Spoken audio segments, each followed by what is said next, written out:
Shumë e dashur Helena, i nderuar kryetar i Akademisë së Shkencave zoti Gjinushi, të nderuar akademik, shkrimtar, poet, deputet, miq, zonja dhe zotrinj. Sot nuk kemi këtu vetëm për të nderuar më të pazakonshmin e njeriut shqiptar që iku, po për të qëndruar në heshtje përballë një ikone, që do të mbetet mes nesh si dëshmi e gjallë e mendjes dhe e shpirtit shqiptar. Ku largohet një shkrimtar i përmasave të Ismail Kadares, fjala është gjithçka që mund të themi. Është njëkohësisht ajo që mbetet, sepse megjithatë vetëm fjala mbetet.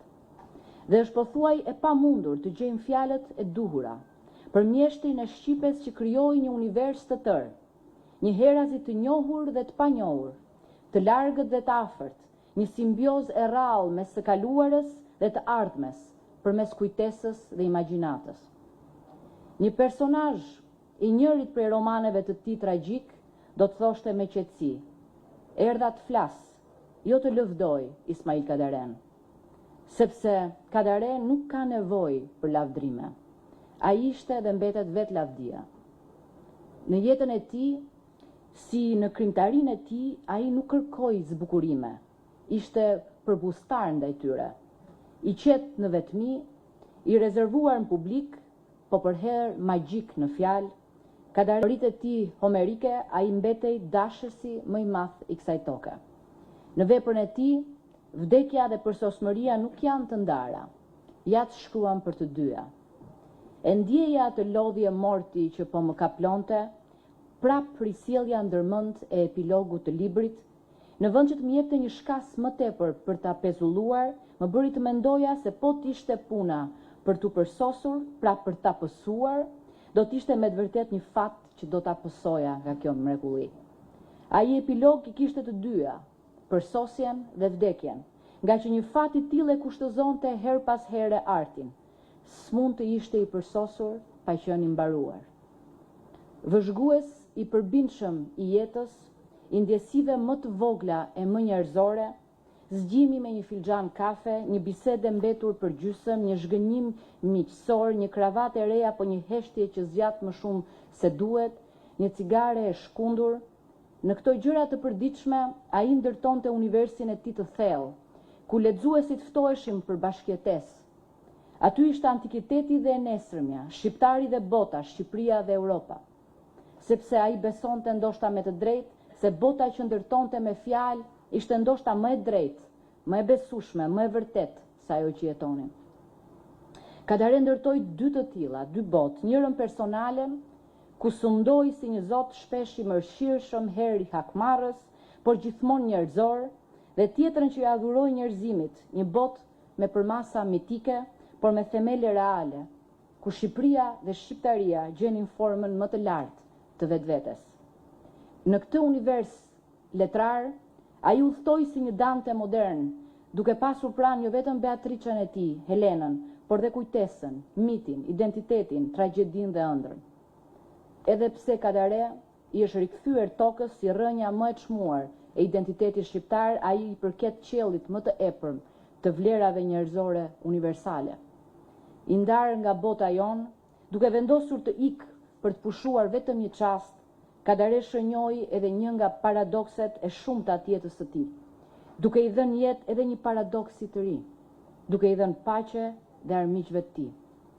Atyre që në uniformën gri e monotone të mediokritetit shfaqeshin si një turm plot me zulm e zhurmë kritikësh dhe turm ziliqarësh e lagmitarësh. Vetë Kadare ishte ai që me parimin e tij për mos shpjegim i bënte të shfaqeshin edhe më të vegjël, edhe më të parëndësishëm, edhe më të papërfillur. Fitimtar, kur mund të kthente përgjigje, tani në heshtje u dha paqe, duke lënë pas indiferencën dhe mos kuptimin të gjithë atyre që u gërmushën, gafurën dhe gërvishtën me gërvima groteske në ngërmin qesharak të marshit funebër të mediokrëve. Herët avon ndodh revanshi i shkrimtarit, sidomos atëherë kur ai nuk ka trup për të mbajtur mbiemër, por është vetëm një emër mbi emër mbi letërsinë e tij të shkruar. Vetëm atëherë kur ai është jashtë hijes dhe peshës së kohës, ai dëshmon më qartë peshën e të pushtetit të së përjetshmes mbi të përkohshmen. ky prijes perëndimor që Shqipëria e marr peng prej lindjes, pati fatin t'i dhuroi perëndimit, si ata fare pak shkrimtarë të kalibrit të tij, pati një jetë jo paralele me asnjë regjim. Foshnjë dhe fëmijë në mbretërinë komike të viteve 30 dhe më pas të viteve të pushtimit, adoleshent dhe i ri i moçëm nën regjimin komunist dhe një i pamosh në fëmijërinë e trazuar të demokracisë shqiptare. Kadare u shndrua në pasaportën e Shqipërisë, atëherë kur vetë Shqipëria ishte brenda kafazit të izolimit. Ishte dallga e qytetërimit të një Shqipërie të mbytur në duhmën orientale të gjirokastritit tjetër të sokakut të marrëve. Si një shpag që qyteti i gurt i ofronte vendit nga dy skajet e të mirës dhe të keqes. Si për t'i kthyer vetë qytetit borxhin për të gjithë vendin. Kadare ishte një udhëtar i madh që u nda nga Gjirokastra për t'u thuar në kohë dhe në hapësirë. Ju kthye antikitetit të Ilirisë dhe Greqisë së lashtë dhe mbriti nga stepat sovjetike në brigjet e detit të Kinës në lindje. Ai hulumtoi universin njerëzor në qelizën e tij, që nga ADN-ja e banditit rëndon tek pafajësia e dashurisë, nga shiu i dëshpëruar të daullet e daspave, nga krenia e individit si kështjell te kalat e mendimit, nga të rrëzuarit në fatkeqësitë e sjellësit e mëndzyrave, nga sklavit të padroni, nga i vdekur i gjallë të të gjallët që patën lindur të vdekur.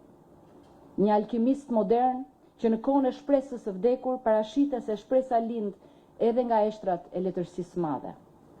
Kadare nuk që një ardhës dhe një ikës i zakonshëm, një shëtitës, një kalimtar ndër të shumtët e kësaj bote. Kadare ishte nga raca e qellorëve, gjenialëve, profetëve, atyre që bashkësive, komuniteteve, popujve, kombeve, racave u sjellin fat kur janë në mjerim, u tregojnë zgjidhje kur janë në hall, në vështirësi, në moment kritik, u sjellin një urrëfyes kur nuk din nga t'ja mbajnë, kur zjarri po fiket dhe duhet ndezur, kur drita meket dhe duhet gjallëruar. Kadare ishte nga të parët që i dha zë Kosovës në Shqipëri dhe i tregoi Shqipërisë Kosovën si dy gjysma të trupit të një kombi të aksidentuar nga historia. Ishte vështrimi që tregonte adresën që duhet të merrnin edhe në orë fatale dhe ishte mendja që dëshmonte se çfarë duhet bërë që e ardhmja të fliste shqip e europianisht në të skaj të Ballkanit për dy republikat tona. Kadare ushqeu shpirtërisht dhe lartësoi mendërisht një popull të tërë. Kadare ngriti Shqipen dhe Shqipërinë në lartësi dhe largësi të panjohura më parë. Mirë kritizerët trukokall që thonë se që i tillë si shkrimtar, e atill si njeri dhe broçkulla të tjera që hyut vetë se jashtojnë lavdin dhe mediokrit i hedhin në honet e harresës. Ta nderojmë, respektojmë, kujtojmë në pafundësi. Është më pakta që duhet dhe mund ta bëjmë për atë që erdhi na fali gjithçka dhe iku pa na marr asgjë. Poet, prozator, polemist, sagjist, eseist, epik, lirik, dramatik, tragjik, kushtuar talentin dhe jetën sa individit dhe njerëzimit, vepër me shtrirje kohore deri në antikitet dhe shtrirje gjeografike planetare, përkthyer në 10 gjuhë, pëlqyer nga miliona lexues, mposhtës i sfidave nga më të vështirat, përballues i rrethanave nga më dramatiket, volum pune kolosal, perfeksionist i pashërushëm i formës dhe përmbajtjes, gdhëndur jo çdo paragraf e çdo fjali, po deri çdo gërm e çdo tingull, egzaltus i vlerave njerëzore, kombëtare, intelektuale, europiane, në periudhën nga më tragjike tonat dhe në periudhat e trazuara pasaj. I bindur i patundur, që e provoi dhe provë me punë titanike dhe talent gjenial se rruga për te liria, e vetmja rrugë për progres dhe prosperitet, kalon nga arsyeja, bukuria, pasioni. Ishte dhe mbetet ai.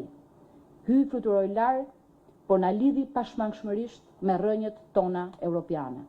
Sot e mot e përgjithmonë i paharruar në zemrat tona, në mendjen tonë, në kujtesën tonë më i ndritur i ynë. Fjalët me zor i gjejmë, na duesh, ngreu dhe ktheu prej andej ku je, ku përkohësisht ke shku.